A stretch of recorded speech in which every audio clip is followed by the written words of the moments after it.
अस्सलाम वालेकुम, मैं हूं रेहान तारिक और आप देख रहे हैं 10 ताक। मुल्क में नए सूबों के क़याम की बाज़गश्त एक बार फिर शिद्दत इख्तियार कर गई है। दरहकीकत नए सूबों का मुतालबा करने वालों का मौक़िफ़ यह है कि इंतज़ामी ढांचे की कमज़ोरी और गवर्नेंस के बिगाड़ को दूर करने के लिए नए सूबों का क़याम वक्त की अहम तरीन ज़रूरत है। नए सूबों के क़याम के हामियों का मानना है कि पाकिस्तान इस वक्त दुनिया का 5वां बड़ा आबादी वाला मुल्क है, जबकि क़याम पाकिस्तान के वक्त मगरबी हिस्से की आबादी महज 3.5 करोड़ थी। गुज़श्ता 78 वर्षों में ये तादाद 7 गुना बढ़ चुकी है, लेकिन हुकूमती ढांचे और सूबाई इंतज़ामिया को इसी पुराने अंदाज में चलाया जा रहा है। नतीजा ये है कि वसाइल की तकसीम और मसाइल के हल में एक ख़तरनाक हद तक अदम तवाज़ुन पैदा हो चुका है। इसलिए सियासतदान, माहिरीन इंतज़ामिया, जो मैनेजमेंट के एक्सपर्ट्स हैं, मईशतदान, सनतकार और दानिश्वर सभी इस बात पर जोर दे रहे हैं कि बड़े सूबों को छोटे सूबों में तकसीम करना वक्त की अहम ज़रूरत है। नए सूबों के क़याम का मुतालबा करने वालों का ख्याल है कि मौजूदा हालात क़याम पाकिस्तान के वक्त से अक्सर मुख्तलिफ हैं।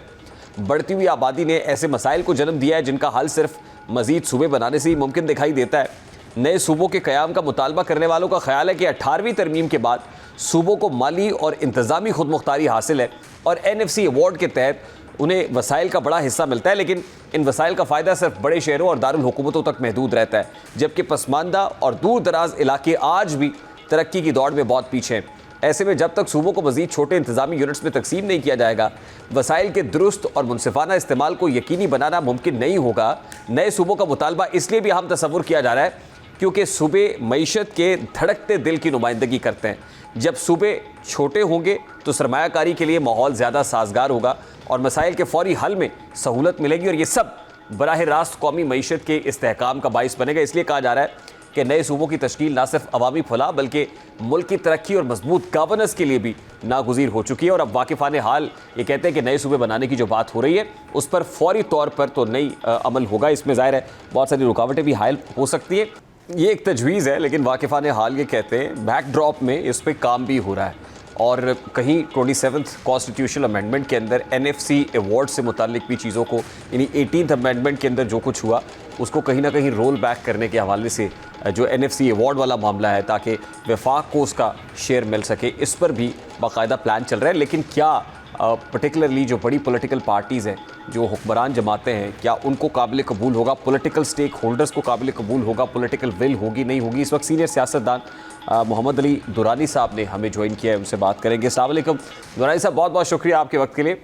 दुरानी साहब, सबसे पहले तो बड़ा सादा सा सवाल है, ये नए सूबे बनाने की एक तजवीज़ फ्लोट कर रही है और फिर 27th कॉन्स्टिट्यूशनल अमेंडमेंट को भी इससे लिंक किया जा रहा है, तो आपको लगता है कि ये सूबे बनाने का जो मामला है वो 27वीं तरमीम के साथ मुंसलिक है, वाबस्ता है, और उसके अंदर असल में जो इकनॉमिक के इसका जो एस्पेक्ट है वो बड़ा इंपॉर्टेंट है? बिस्मिल्लाहिर्रहमानिर्रहीम। देखिए, सूबों का जो मामला है वो कॉन्स्टिट्यूशनल अमेंडमेंट से मुतल्लिक तो शायद नहीं है। सूबों का मामला जो है वो तो जो एग्जिस्टिंग कॉन्स्टिट्यूशन है उसके अंदर भी उसकी प्रोविजन मौजूद है, लेकिन उसके लिए जो पॉलिटिकल जिसे कहते हैं वो एक होमवर्क की रिक्वायरमेंट है वो गालबन अभी हुआ नहीं है, होने वाला है। मासवाए 2 सूबों के, बहावलपुर और जनूबी पंजाब सूबा जो है उससे। लेकिन दुराई साहब, कता कलामी के लिए माजरत, ये जो कॉन्स्टिट्यूशनल अमेंडमेंट है इसका ताल्लुक कम अज़ कम वो NFC अवार्ड से तो है कि जिसको अगर रोल बैक करना है या उसमें कुछ छेड़छाड़ करनी है और वफाक को कोई ड्यू शेयर, यानी वो जो हिस्सा मिलना है जो नहीं मिल रहा, अभी एक तासुर है कि सूबों को चला जाता है, तो उसके लिए तो ज़ाहिर है आइन से छेड़छाड़ तो करनी पड़ेगी। 18th अमेंडमेंट में जो कुछ हुआ वो फिर अनडू तो करना पड़ेगा 27th कॉन्स्टिट्यूशनल अमेंडमेंट। देखें, मैं तो वाहिद पाकिस्तान का पार्लियामेंटेरियन हूं जो इस स्टाफ पे आज से 14 साल से खड़ा 18th अमेंडमेंट के बारे में। मैंने 18th अमेंडमेंट, यूनानिमस अमेंडमेंट जो थी, उसको मैंने सपोर्ट नहीं किया था, मैंने उसके खिलाफ वोट दिया था, मैंने बाइकआउट किया था, मैंने उस पर प्रोटेस्ट किया था, उन्हीं इश्यूज पे किया था जिनकी आज आप बात कर रहे हैं। इसलिए उसके ऊपर तो मैं आपको पूरे का पूरा उसका एक वो रियल पर्सपेक्टिव दे सकता हूं। तो लिहाजा जहां तक सवाल है NFC अवार्ड के लकूनाज और उसके अंदर जो डिस्टॉर्शन मौजूद हैं उनको दूर करना, और दूसरी चीज जो लोकल बॉडीज के इलेक्शंस की जो इस वक्त प्रोविजन मौजूद नहीं है कॉन्स्टिट्यूशन में इन अ डिफाइंड वे, ये 2 इश्यूज ऐसे हैं जिनके ऊपर के कोई भी अमेंडमेंट या कोई भी बेहतरी जो है वो मुल्क के लिए नागुज़ीर है। और 18वीं तरमीम के बाद एनएफसी अवार्ड के बारे में मैं आपको ये कहता हूँ, एक एनएफसी अवार्ड की तकसीम का जो रेशियोज है वो एक इशू है, उससे बड़ा इशू उसकी पब्लिक तक पहुंचने का राउट है जो कि नहीं बनाया गया। ठीक, यानी वो उसके बाद कुछ शायद अगर पीएफसी भी होता तो बेहतर होता, प्रोविजनल फाइनेंस कमीशन भी होता। ठीक है, बिल्कुल ठीक। Let's make it a bit more simple कि आप कॉमनर को भी समझ आए। ये जो सूबे बनाना है, मजीद सूबे, क्या ये मसाइल का हल है? देखिए, सूबे बनाना नागुज़ीर है मेरे ख्याल में, और मैं 2008 से इसके बारे में जो आज पूरा इसके ऊपर डॉक्यूमेंट आई है, मियां साहब ने दी है, बाकी सब लोगों ने दी है, मैं तो इसको इनिशिएट करने, उस वक्त तो सूबे की बात करना मुल्क तोड़ने के मुताबिक तस्वुर होता था जब मैंने शुरू की थी। और मैं ये समझता हूँ कि नए सूबे बनाना जो है वो पाकिस्तान की मजबूती और पाकिस्तान को आगे ले जाने का जरिया है। लेकिन अब उसमें इशू इस वक्त ये है कि इसको आप जिसे कहते हैं कि लाइनें ड्रॉ करके नहीं बना सकते, इसको आपको एक पॉलिटिकल प्रोसेस के जरिए 3 साल मैंने एफर्ट की थी बहावलपुर और जनूबी पंजाब में, और उसके नतीजे में आप देखें कि पब्लिक प्रेशर के साथ यूनैनिमस रेजोल्यूशन आया पंजाब असेंबली में कि बहावलपुर सूबा और जनूबी पंजाब सूबा बनाया जाए। ये वही सूबे हैं जिसकी आज बात हो रही है, और यही इसी किस्म का तरीक़ाकार अगर हजारा में इस्तेमाल हो तो Hazara is ready for a new province. इसी तरह फाटा जो है, फाटा के जिन अजला को शामिल किया गया, लेकिन इन सारों को किसी थिंक टैंक के पेपर के तौर पे नहीं, बल्कि इस काम को एक पॉलिटिकल प्रोसेस के तौर पर किया जाए। ये बात आपकी दुरुस्त है सर कि इसके लिए जाहिर है पॉलिटिकल विल भी चाहिए, लेकिन सवाल मेरा बड़ा सादा सा है कि पंजाब में हम कोई सूबा जनूबी पंजाब तो नहीं बना सके, ऑल्दो जनूबी पंजाब महाज बना, तहरीकें उठी, लेकिन वो नहीं हो सका। तो आज सिंध के अंदर मजीद सूबे बनाने की बात हो रही है, पंजाब में और पूरे पाकिस्तान के अंदर, तो प्रैक्टिकली पॉसिबल लगता है आपको? देखें, प्रैक्टिकली तो कॉन्स्टिट्यूशनली इस वक्त पंजाब में 2 नए सूबे बनना मैंडेटरी है इसी 18वीं तरमीम के तहत, क्योंकि सूबाई असेंबली ने ये रेजोल्यूशन पास किया हुआ है यूनैनिमसली कि हम पंजाब के अंदर 2 नई मतलब इंडिपेंडेंट पॉलिटिकल एंटिटीज एडमिनिस्ट्रेटिव बुनियादों पे बनाना चाहते हैं।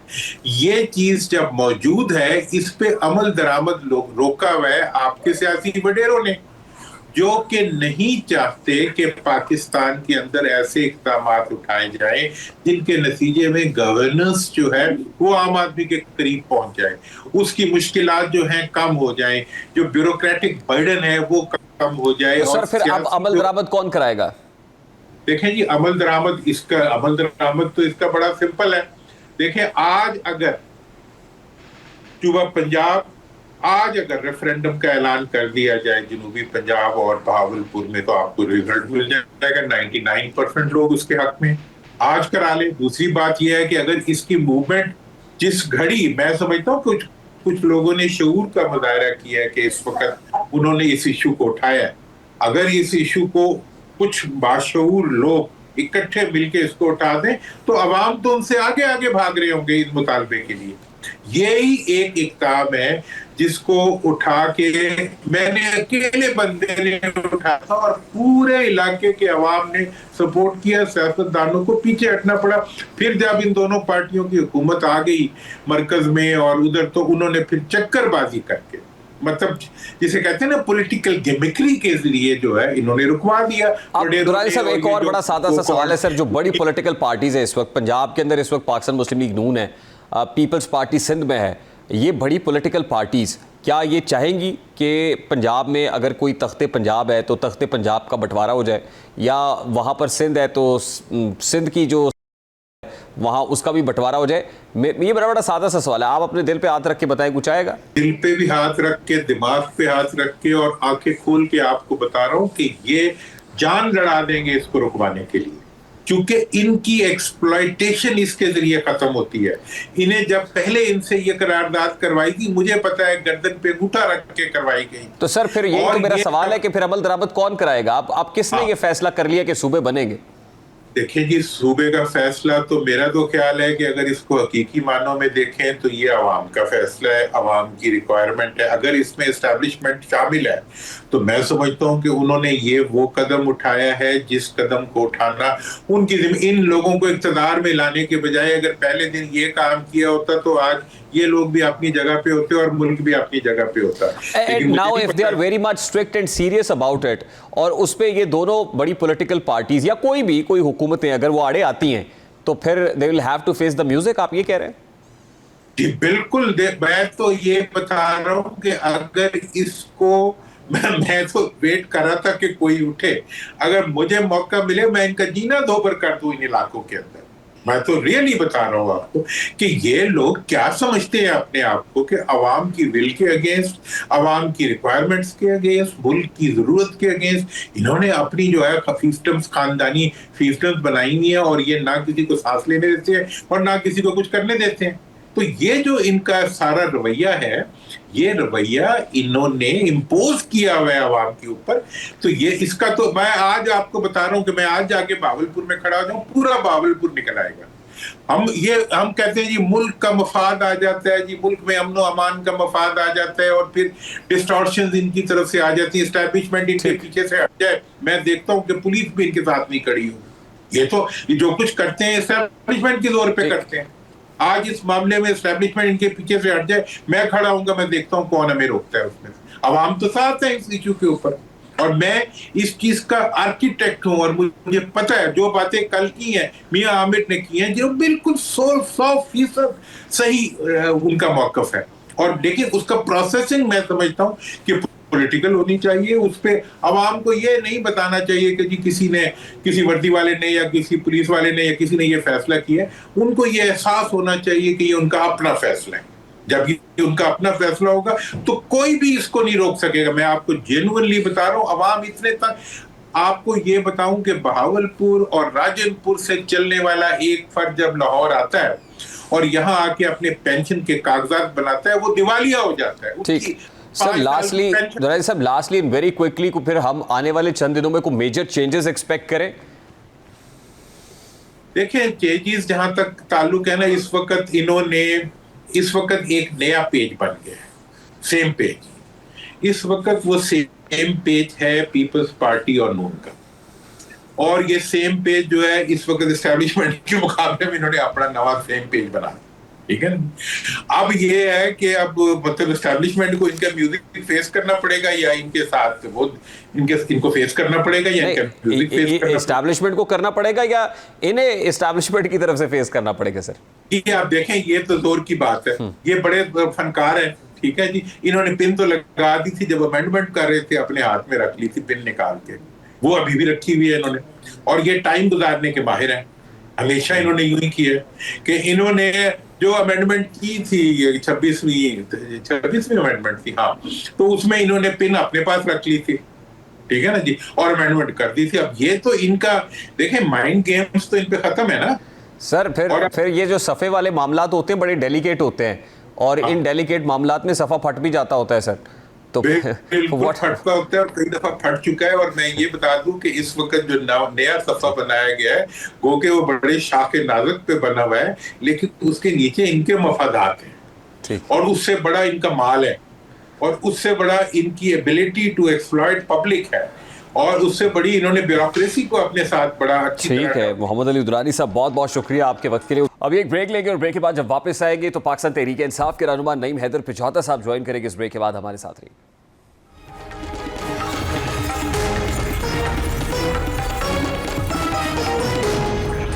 पानी पीटीआई को 9 मई मुकदमात में अदालती रिलीफ मिला है, लेकिन अब भी 9 मई केसेस में उनके अहल खाना के गिर्द घेरा तंग किया जा रहा है। जैसे कि अलीमा खान के हवाले से ये तासुर उभर रहा है कि वो अब भी इदारों के खिलाफ मज़ामत का बयानिया अपना रही हैं और उन पर यह इल्ज़ाम भी लग रहा है कि वो इदारों और तहरीक इंसाफ के दरमियान मसालियत के मामले को ख़राब करने की कोशिश कर रही हैं। और इस हवाले से अलीमा खान के खिलाफ पार्टी के अंदर से भी आवाज़ें उठती रही हैं और ये हकीकत है कि अलीमा खान अपने हर बयान में इस्टेब्लिशमेंट के खिलाफ बयानियाँ भी बनाती है। बहरकैफ ये तमाम चीज़ें अपनी जगह पर, लेकिन उनके साहबजादों की गिरफ्तारी का मामला सामने आया और फिर उनके साथ लिंक भी किया जाता है कि बानी पीटीआई का एक्स अकाउंट हैंडल करती हैं।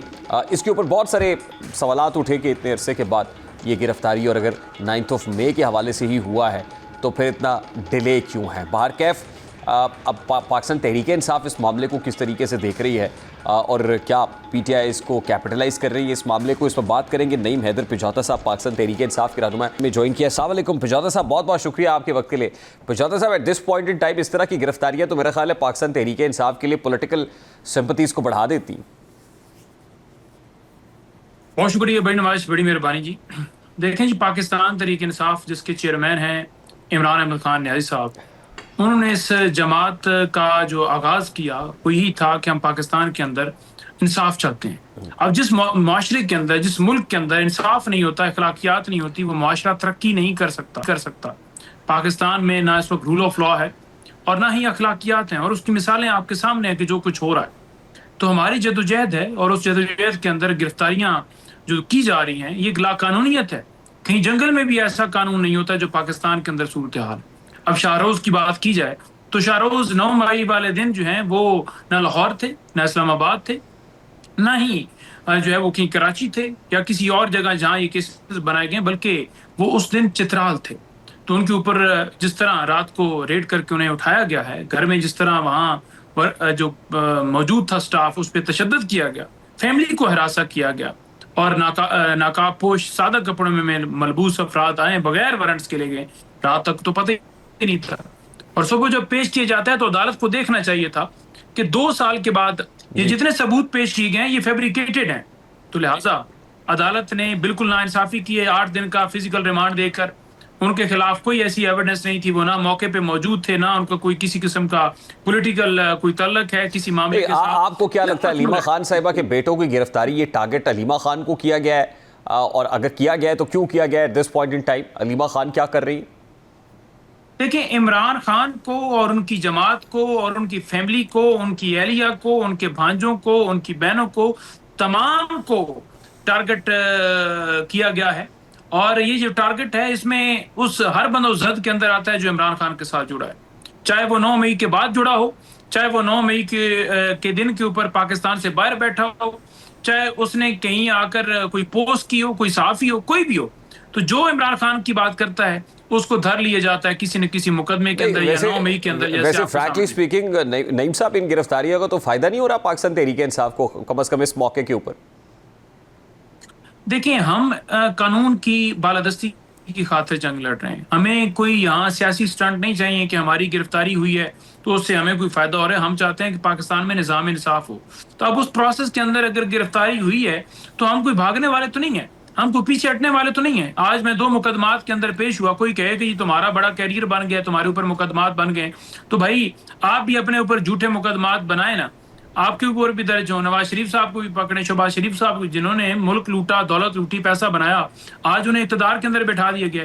जिन्होंने गोलियां चलाई, क्या उनको कभी किसी ने पूछा है? साबिक वज़ीर आज़म को 9 मई को आप अगवा करके ले जा रहे हैं जिस तरह कॉलर से घसीट के, क्या उनके खिलाफ कोई कार्रवाई हुई? तो बात यही है कि जिसकी लाठी उसकी भैंस वाला मामला है। ऐसा नहीं होना चाहिए और हम चाहते हैं कि कानून सबके लिए बराबर हो। जो कानून तोड़े उसको कानून के मुताबिक देखें।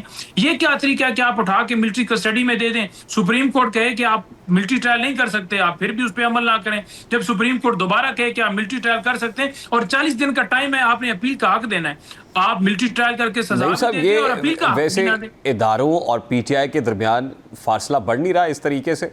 मतलब इन पर्टिकुलर ये स्टेटमेंट्स जो अलीमा खान साहिबा की तरफ से आए रिसेंटली, और फिर उनके बारे में एक तासुर है कि एक्स हैंडल भी वो ऑपरेट करती हैं, तो ये तो वैक्यूम मजीद बढ़ रहा है सर। देखिए रेहान भाई, बात यह है कि अगर वो खामोश हो जाए ना तो कोई उन पे, अब देखें 3 बहनें हैं ना, उनमें से ज्यादा प्रोमिनेंट बोलती वही हैं।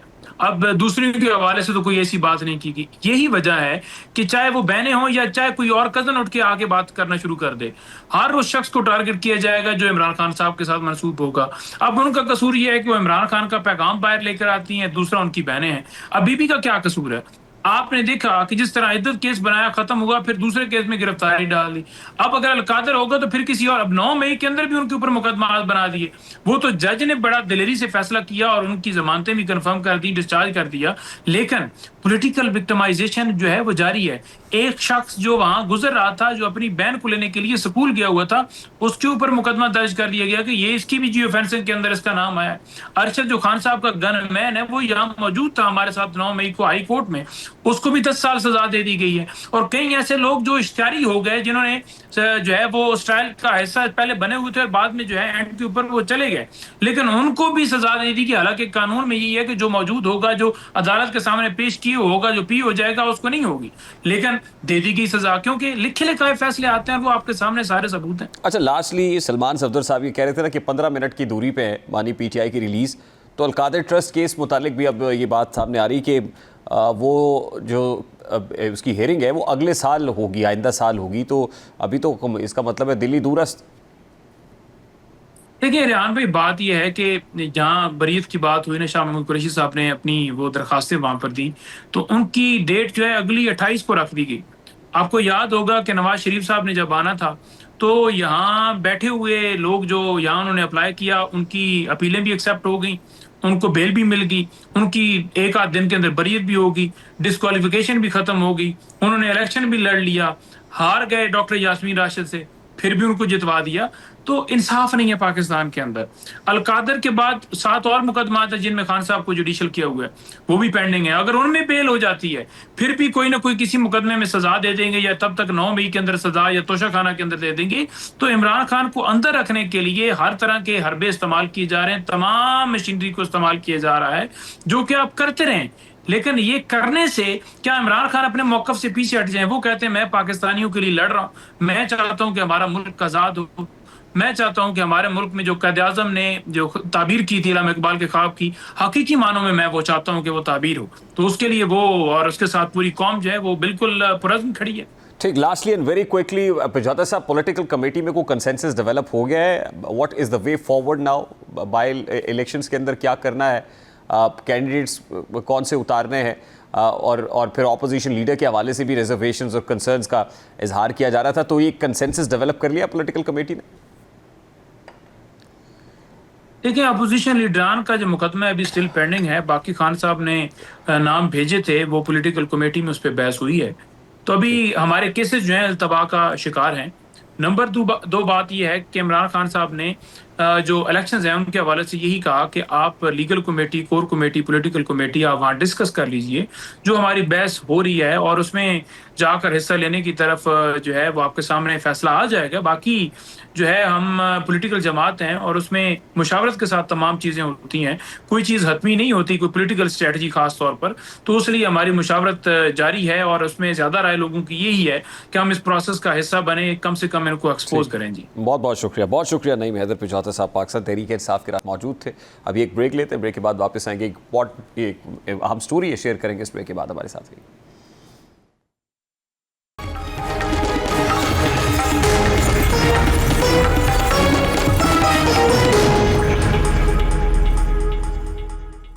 फेसबुक समेत सोशल मीडिया प्लेटफॉर्म्स पर अकाउंट्स हैक होने के वाकयात में नुमाया इजाफा देखने में आ रहा है। ये रुझान न सिर्फ पाकिस्तान बल्कि दुनिया भर में एक संगीन मसले की शक्ल इख्तियार करता जा रहा है। सोशल मीडिया जहां एक तरफ राब्ते, इजहार ख्याल और कारोबारी मौके फराहम करता है, वहीं दूसरी तरफ हैकर्स के लिए एक आसान हदफ भी बन चुका है।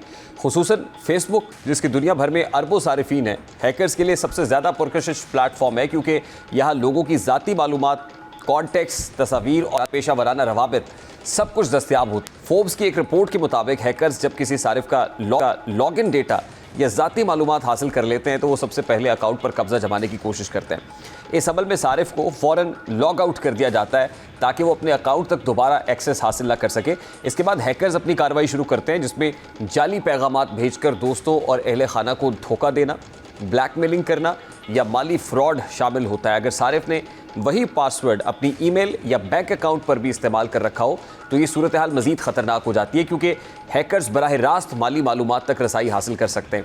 फेसबुक अकाउंट हैक होने की जो अलामात हैं वो भी काफ़ी वाज़ेह होती है। आमतौर पर सबसे पहला इशारा ये होता है कि सारिफ अपनी असल तफसीलात के साथ लॉगिन करने की कोशिश करता है, लेकिन अकाउंट तक एक्सेस नहीं मिल पाती।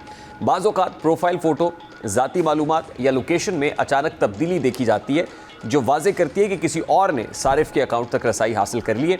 और कई बार करीबी दोस्त या अहले खाना ये इत्तला देते हैं कि उनके पास आपके अकाउंट से गैर मामूली पैगामात या रकम मांगने की दरख्वास्तें मौसूल हो रही हैं।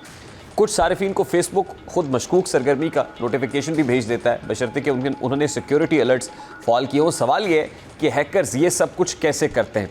इसके तरीके मुख्तलिफ हो सकते हैं। सबसे आम तरीका फिशिंग है, जिसमें हैकर सारिफ को एक जाली ईमेल या पैगाम भेजते हैं जिसमें लॉगिन लिंक मौजूद होता है। सारिफ जैसे ही इस लिंक पर क्लिक करता है और अपनी तफसीलात दर्ज करता है, वो बराह रास्त हैकर्स के हाथ लग जाती हैं। इसी तरह कमज़ोर या फिर बहुत ही बारीक जो पासवर्ड है, वीक पासवर्ड है, उसका इस्तेमाल भी हैकर्स के लिए अकाउंट तक पहुँचने को आसान बना देता है। पब्लिक वाईफाई इस्तेमाल करने वाले सारिफीन भी ज़्यादा ख़तरे में होते हैं क्योंकि वहाँ डेटा आसानी से चोरी किया जा सकता है। अब ये देखना ज़रूरी है कि अगर किसी अकाउंट हैक हो जाता है, कोई अपना अकाउंट खो देता है, तो इस पर क्या इकदाम किए जा सकते हैं। तो इस इनका कहना है कि अगर सारिफ लॉगिन नहीं कर पा रहा तो फेसबुक एक मखसूस रिकवरी पेज फराहम करता है जिसके ज़रिए अकाउंट दोबारा सिक्योर किया जा सकता है। ये अमल चंद दिन लेता है, लेकिन ज़्यादातर सूरतों में ये तरीका ज़्यादा कामयाब साबित हुआ है। अगर अभी तक आप अपने अकाउंट तक रसाई रखते हैं तो फ़ौरन सेटिंग्स में जाकर पासवर्ड और सिक्योरिटी का सेक्शन खोलें। वहाँ ये मालूम किया जा सकता है कि आपका अकाउंट किन डिवाइसेस पर लॉगिन है। अगर कोई गैर मुतल्लिका डिवाइस नज़र आए तो फ़ौरन वहाँ से लॉग आउट कर दें और नया पासवर्ड सेटअप कर लें। पासवर्ड के हवाले से सबसे बड़ा मसला यह है कि लोग एक ही पासवर्ड को मुख्तलिफ वेबसाइट्स पर इस्तेमाल करते हैं। यही वो मौका होता है जिसे हैकर सबसे ज़्यादा कैपिटलाइज करते हैं। अगर उन्होंने फेसबुक का पासवर्ड हासिल कर लिया तो ईमेल, बैंक अकाउंट और दीगर सोशल मीडिया प्लेटफॉर्म्स भी ख़तरे में पड़ जाते हैं। माहिरीन के मुताबिक सारिफीन को अपने तमाम पासवर्ड्स ना सिर्फ तब्दील करने चाहिए बल्कि उन्हें मजबूत भी बनाना चाहिए। इसके लिए कैपिटल और स्मॉल लेटर्स, नंबर्स और स्पेशल कैरेक्टर्स का इस्तेमाल बेहतरीन हिकमत अमली है। इसके अलावा पासवर्ड मैनेजर का इस्तेमाल मज़ीद आसानी पैदा करता है क्योंकि वो मुख्तलिफ पासवर्ड्स को महफूज रखने में मदद देता है। अकाउंट वापस मिलने के बाद प्राइवेसी और सिक्योरिटी को मजबूत बनाना भी लाजमी है। सारिफ को चाहिए कि अजनबी अफराद की फ्रेंड रिक्वेस्ट कबूल करने से गुरेज करें, मशकूक लिंक्स पर क्लिक ना किया जाए और जहाँ मुमकिन हो VPN का इस्तेमाल करें ताकि आपकी ऑनलाइन एक्टिविटीज़ ज़्यादा महफूज रहें। इसी तरह 2 फैक्टर ऑथेंटिकेशन एक बेहतरीन टूल है जो हैकर्स के लिए अकाउंट हैक करना इंतहाई मुश्किल बना देता है क्योंकि इसमें पासवर्ड के साथ एक इजाफी कोड की भी ज़रूरत पड़ती है जो सिर्फ सारिफ के फ़ोन पर आता है। एक और अहम पहलू ये है कि अगर आपका अकाउंट हैक हो जाए तो अपने दोस्तों और अहले खाना को ज़रूर इत्तला दें। इस तरह वो मशकूक पैगामात पर तवज्जो देंगे और धोखा खाने से बच जाएंगे। अक्सर हैकर्स मुतासरा सारिफ के अकाउंट से दोस्तों को पैगामात भेजते हैं और ज़ाती मालूमात या पैसे मांगते हैं। बर वक्त इत्तला देकर आप अपने करीबी हल्के को इस नुकसान से महफूज रख सकते हैं। माहिरीन का कहना है कि खुशकिस्मती से ज़्यादा तो हैकशुदा फेसबुक अकाउंट्स वापस हासिल किए जा सकते हैं और इनमें मौजूद तस्वीर, पोस्ट और फिर कॉन्टेक्ट्स भी महफूज रहते हैं। सिर्फ उन सूरतों में अकाउंट मुस्तकिल तौर पर बंद हो सकता है जब वो तवील अरसे तक गैर फ़ाल रहा हो या फिर आप अपनी मिल्कियत साबित ना कर पाए। मुख्तसर ये कि फ़ेसबुक हैक होना आज के डिजिटल दौर का एक बड़ा चैलेंज है जिसमें हर सारिफ किसी न किसी वक्त निशाना बन सकता है, लेकिन ये मसला नाकाबिल हल नहीं है। दुरुस्त इक़दामात, मजबूत पासवर्ड्स, प्राइवेसी सेटिंग्स और एहतियाती तदाबीर अपना कर इस ख़तरे को कम से कम किया जा सकता है। असल ज़रूरत आगाही और बर वक्त अमल की है क्योंकि जितना जल्द आप सूरत हाल पर काबू पाएंगे उतना ही नुकसान भी कम होगा। अभी एक ब्रेक लेंगे के बाद जब वापस आएंगे तो फ़लस्तीन के मज़लूम मुसलमानों के ऊपर ढाए जाने वाली मज़ालिम का जिक्र करेंगे। इस ब्रेक के बाद हमारे साथ रहिए।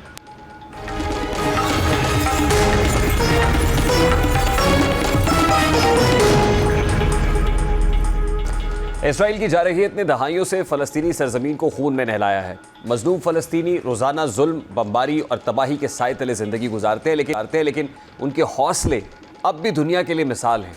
टैंकों, मिसाइलों और बारूद के तूफ़ान में भी फ़लस्तीनी अपनी इज़्ज़त, ज़मीन और आज़ादी के लिए डटे हुए हैं। उनका वजूद इस बात का ऐलान है कि जुल्म जितना भी ताकतवर हो जाए, मज़लूम की बहादुरी और सब्र उससे ज़्यादा बुलंद रहता है। लेकिन उन्हीं ज़ख्मों और उन्हीं कुर्बानियों की कहानी उस वक्त मज़ीद जज्बात में ढल गई जब गज़ा में यतीम बच्चों के लिए ग्रेजुएशन की तकरीब मुनक्किद की गई। ये तकरीब आम खुशी का मौका नहीं बल्कि एक ऐसा मंजर था जिसमें खुशी और गम दोनों की झलकियाँ मौजूद थी। सफ़ेद लिबास और रिवायती टोपी पहने नन्हे फूल जैसे बच्चे इस तकरीब में शरीक थे, लेकिन उनके चेहरों पर मुस्कुराहटों की बजाय एक ऐसी उदासी छाई हुई थी जो दिलों को चीर कर रख देती है। आमतौर पर ग्रेजुएशन का दिन ज़िंदगी की सबसे बड़ी खुशी तस्वुर किया जाता है, लेकिन इन मासूम बच्चों के लिए ये दिन इस कर्ब की याद लेकर आया कि उनके वालिदैन जो उन्हें गले लगाकर फ़ख्र महसूस किया करते आज उस दुनिया में मौजूद नहीं है। इसराइली हमलों ने उनके ख्वाब, उनके सहारे, उनका प्यार छीन लिया है। जब इन बच्चों को डिग्रियों से नवाजा गया तो इस दौरान कई मासूम आंखें अश्कबार हुईं। वो अपनी कामयाबी पर खुश होने की बजाय अपने माँ बाप को याद करके रोने लगे। किसी ने आहिस्ता से कहा कि काश अब्बू आज जिंदा होते तो मेरी ये कामयाबी देखकर खुशी से झूम उठते। किसी ने दिल ही दिल में माँ को याद किया जिसके हाथों की दुआ से वो यहाँ तक पहुँचे थे। इस मंजर को देखने वाले हर शख्स की आंखें भीग गई। ये तकरीब दरअसल एक पैगाम थी कि फ़लस्तीनी बच्चे चाहे यतीमी का दाग ही क्यों ना सही सह रहे हों, तालीम और हिम्मत के ज़रिए अपनी जद्दोजहद को जारी रखेंगे। ये मासूम चेहरे दुनिया को बता रहे थे कि बमबारी से जिस्म तो ज़ख्मी हो सकते हैं लेकिन रूह और हौसले को शिकस्त नहीं दी जा सकती। आज उनकी मुस्कुराहटें छिन चुकी हैं, लेकिन कल यही बच्चे अपने वालिदैन की कुर्बानियों को याद रखते हुए मजलूम फ़लस्तीन का मुस्तकबिल बनेंगे। फ़लस्तीन के बच्चे अपनी आंखों के आंसुओं को ताकत बनाकर आगे बढ़ेंगे और एक दिन वो सूरज ज़रूर तुलू होगा जब ये सरजमीन जुल्म से आज़ाद होगी। और अब इसराइली मजालिम के ख़िलाफ़ दुनिया की आंखें खुलना भी शुरू हो गई हैं। बरतानिया और फ्रांस समेत 21 ममालिक मगरबी किनारे में आबादकारी के बड़े मंसूबे की मंजूरी पर इसराइल की शदीद मजम्मत करते हुए इसे नाकाबिल कबूल और आलमी कवानीन की खिलाफ वर्जी करार दे रहे हैं। सिर्फ यही नहीं, अमरीका जो इसराइल की पुष्पनाई पर खड़ा है, उसकी अपनी अवाम भी इसराइली जारहियत के ख़िलाफ़ आवाज़ उठा रहे हैं।